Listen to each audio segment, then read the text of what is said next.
महाराष्ट्र के बीड जिले में रंजिश के चलते कुछ लोगों ने मसा चौक के सरपंच का कथित तौर पर अपहरण कर उसकी हत्या कर दी। इस विषय पर अधिक बातचीत की है विधायक विजय सिंह पंडित से। आइए डालते एक नजर। आपल्या सोबत आहे नवनिर्वाचित आमदार विजय सिंह पंडित, बीड से आहेत। हे गेवराई यांचा विधानसभा क्षेत्र आहे। केच्या मसाजोगमध्ये जी घटना घडली, अत्यंत दुर्दैवी अशी ती घटना आहे। हत्या करण्यात आली आणि निर्दयीपणे ती हत्या झालेली आहे। काय तुमची प्रतिक्रिया आहे यावर? अतिशय दुर्दैवी अशी घटना घडलेली आहे। या ठिकाणी पूर्ववैमनस्यातून जे काय आहे, निर्गुणपणे संतोष देशमुख यांची हत्या झाली आहे। त्याच्यामध्ये आरोपी काही आरोपींना पकडण्यात आले, काही आरोपी ॲब्स्कॉन्ड आहेत। त्यांना लवकरात लवकर पोलीस प्रशासन जे काय आहे त्यांना शोधून पकडून आणेल आणि याच्यामध्ये आता एसआयटी गठीत झालेली आहे। आता हा विषय एसआयटीकडे गेलेला आहे। आमची मागणी ती होती आणि अजूनही असेल की फास्ट ट्रॅक कोर्टामध्ये याचं न्याय निवाडा झाला पाहिजे। लवकरात लवकर आरोपींना जे काही आहे शिक्षा ही झाली पाहिजे, एवढाच विषय। आपण बघतोय की जे तुमच्या गटाचे मातब्बर नेते आहेत त्यांचं कनेक्शन मुंडे, धनंजय मुंडे यांच्याशी कनेक्शन जोडले जात आहे, जे आरोपी आहेत त्यांचं, आणि निष्कासित पण केले आहेत कोणी पदाधिकारी जे आहेत तिथले। काय बघता, कसं बघता? जर म्हणतो रक्षकच जर भक्षक होत असेल अशी परिस्थिती नक्कीच बीडमध्ये आहे का? कारण ज्याप्रमाणे टीका येत आहेत विरोधकांकडनं असेल किंवा अन्य लोकांकडनं की बीडचा बिहार होतोय। बघा, एखाद्या गोष्टीचं राजकारण करणं हे ज्याचा त्याचा प्रश्न आहे मला असं वाटतं, पण झालेली घटना ही अतिशय दुर्दैवी। मी दुसऱ्या दिवशी तिथे गेलो होतो, त्यांच्या कुटुंबियांची मी भेट घेतलेली आहे। अतिशय अमानुषपणे त्यांचा निर्गुणपणे हत्या करण्यात आलेली आहे आणि ही बाब दुर्दैवी आहे। ह्याच्यामध्ये मला असं वाटतंय की कुठेही राजकारण न करता त्या कुटुंबियाला न्याय हा मिळाला पाहिजे। राष्ट्रवादी काँग्रेस पार्टीचे जे काही पदाधिकारी होते ते आमच्या पक्ष संघटनेनं श्रेष्ठींनं जे काय आहे त्यांना निष्कासित केलंय। जे तालुकाध्यक्ष त्याच्यात त्यांचा रोल दिसतोय, त्यांनी पार्टीतनं निष्कासित केलेला आहे। त्याच्यामुळं आता हा विषय जो काय आहे त्यांना न्याय मिळावा।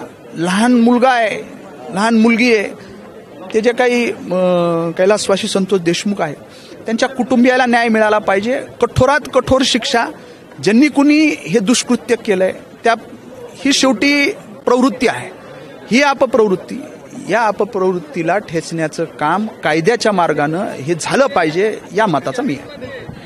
जे तुमच्या विरोधात आहेत संदीप क्षीरसागर, जे विरोधी पक्षाचे आहेत, त्यांनी मागणी केली आहे 6 दिवसात जर वाल्मिकी कराड यांना जर अटक नाही झाली तर आम्ही तिथे आंदोलन उभारू जनतेच्या माध्यमातून। नाही, मला त्याच्यावर भाष्य मी करू शकत नाही, कारण की ह्याच्यामध्ये हा विषय जो काही आहे तो पोलीस प्रशासनाचा आहे। पोलीस प्रशासन त्याच्यामध्ये योग्य ती कारवाई करल आणि सरकारी पक्षाचा आमदार म्हणून किंवा सरकार सुद्धा या गोष्टीची निंदा करतंय। ही गोष्ट होता कामा नाही। याच्यामध्ये जे आरोपी आहेत त्याला हा पोलिसांचा विषय आहे शेवटी। धनंजय मुंडे तिथनं मंत्री आहेत आता, तर तुमची काही मागणी राहणार आहे का अधिवेशनाच्या दरम्यान की कशा प्रकारे न्याय देण्यात यावा? आपण बघतोय की जातीयवादाकडे देखील ते प्रकरण वळत आहे आता। मी ह्याच्यावर भाष्य करणार नाही। याच्यामध्ये ह्या अधिवेशनामध्ये हा विषय आपल्याला मांडता येईल, कारण प्रश्न उत्तर काहीच याच्यामध्ये होणार नाहीये। हे अतिशय शॉर्ट टर्मचं सेशन आहे, पण जिथं कुठं संधी भेटल त्याच्यामध्ये जे आरोपी आहेत त्याची निपक्षपातीपणे चौकशी झाली पाहिजे, त्यांना ताब्यात घेतलं पाहिजे, फास्ट ट्रॅक कोर्टाला कडं हा विषय गेला पाहिजे आणि लवकरात लवकर याच्यात निकाल लागला पाहिजे। अंडर ट्रायल ही केस चालली पाहिजे, ही मागणी माझी असणार आहे। वाल्मिकी कराड जे धनंजय मुंडेंसोबत दिसतात असं म्हणजे आपण बघतोय की जे फोटो व्हायरल होत आहेत त्याच्यामध्ये, आणि छत्रपती संभाजीराजेंनी भेट दिली होती तिथे जाऊन, आणि त्यांनी ही पण असं मागणी केली होती की धनंजय मुंडेंना मंत्रिपद देऊ नये। नाही, मी राजकीय भाष्य करणार नाही। ह्याच्यामध्ये कोण राजकीय भाष्य करते? मोठे लोक आहेत, याच्यामध्ये मी राजकीय भाष्य करणार नाही। याच्यामध्ये जी घटना झालेली आहे ही राक्षसी प्रवृत्तीने केलेली घटना आहे, हे दुष्कृत्य आहे. आणि मला असं वाटतं की ती प्रवृत्ती आहे, त्याला काय ती प्रवृत्ती आहे, त्याला जात पात धर्म नसतो. ती प्रवृत्ती तशी असती. ती प्रवृत्ती जे काय आहे ठेचण्याचं काम, ती अपप्रवृत्ती ठेचण्याचं काम कायद्याने झालं पाहिजे आणि ते निश्चितपणानं पुढच्या काळामध्ये होईल. नक्कीच. तुम्ही तिथे लोकप्रतिनिधी आहात, अशा घटना वारंवार घडू नये यासाठी जनतेला काय संदेश?